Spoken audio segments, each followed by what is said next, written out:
Welcome to Red Short 2021. This year's webinars, along with our current week's topic, will now include our trending indicators of compromise. These indicators are analytical data from our proprietary collections. This Wednesday, we are showing an Encore presentation from our Red Short Threat Brief archive. In the Intel world, an analyst is expected to be brief, be right, and be gone. We hope our Red Short briefs are just that, of interest and useful. Trickbot is a major botnet with Russian-speaking roots. Number of victims estimated from 1 to 3 million people. It often delivers rook ransomware that devastated many companies and can potentially affect the election IT infrastructure. Active phase of the US Cyber Command operation against Trickbot was detected on September 22nd and continued through following weeks. The Cyber Command were able to affect the C2 infrastructure for Trickbot in multiple ways. They were able to push a new configuration file that told all systems infected with Trickbot that their malware C2 had the address 127.0.0.1, which is a local host address and is not reachable over the public internet. A piece of the config file pictured on the right. Second, Trickbot C2 infrastructure was disrupted in a way that it stopped responding correctly to bot requests. These steps work to free computers from the botnet and to slow down the malicious communications. Finally, there was a successful attempt to flood the Trickbot database with millions of new records of bogus high-value victim records. This step will potentially make stolen data much less valuable, as hackers will need to do some cleanup before relying on it. Next graph shows an estimate of the effectiveness of the Trickbot C2 suppression by the US Cyber Command. Intel 471 emulated bots and their calls to C2 IPs, and you can see clear drops on September 22nd, and then 3 additional drops in the following days. Another anti-Trickbot operation was led by Microsoft.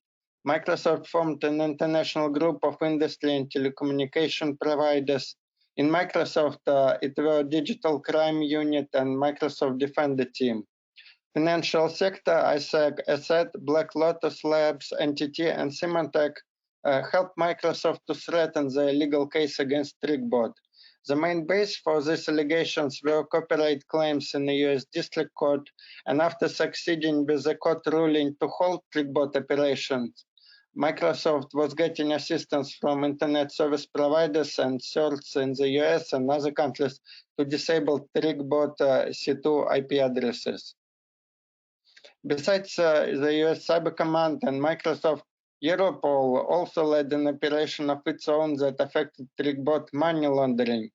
CAS advertised as a global complicit bank drop service on Russian-speaking online cybercriminal forums. They had several layers of members, mainly from Latvia, Georgia, Bulgaria, Romania, and Belgium.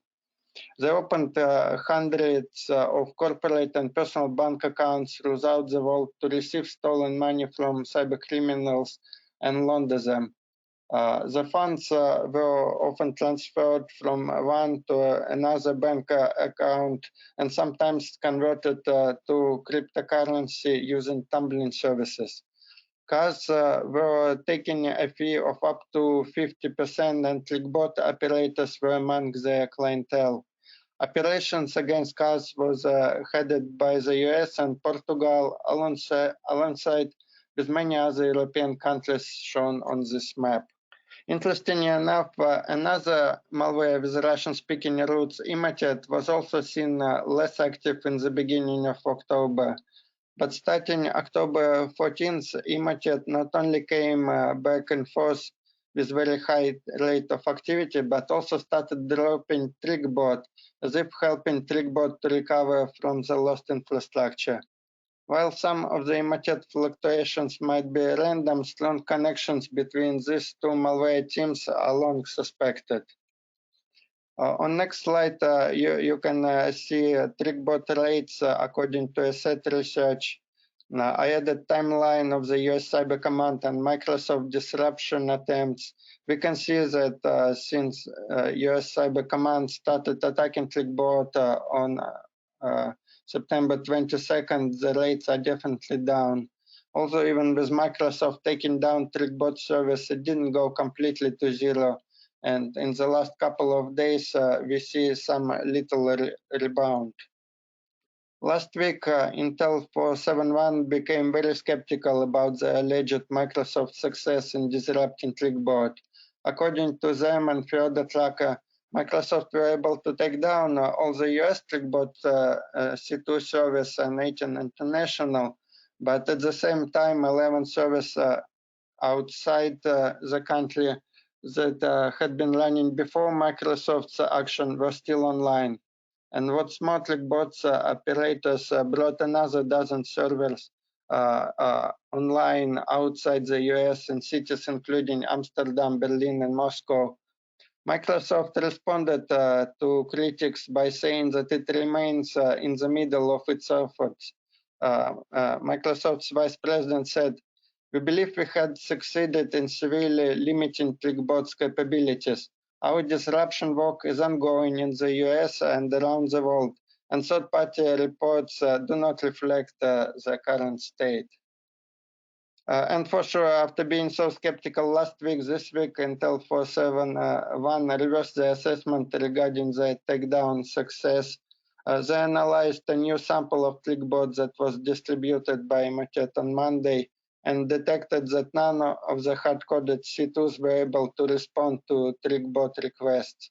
So now Intel 471 believes that disruptions against Trickbot is currently global in nature and have been successful against Trickbot infrastructure.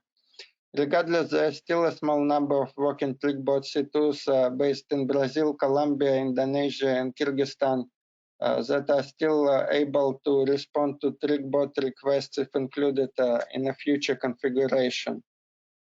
Generally speaking, Trickbot is difficult to destroy due to its modular structure that evolves quickly. This year, we have a looming danger from a Trickbot modification called BazarBackdoor. Bazar stands for .bazar in C2 domains that use MRCoin DNS.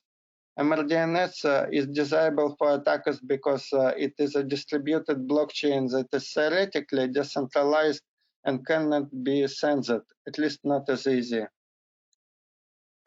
I could talk a whole day about Trickbot, so please reach out if you want to learn more.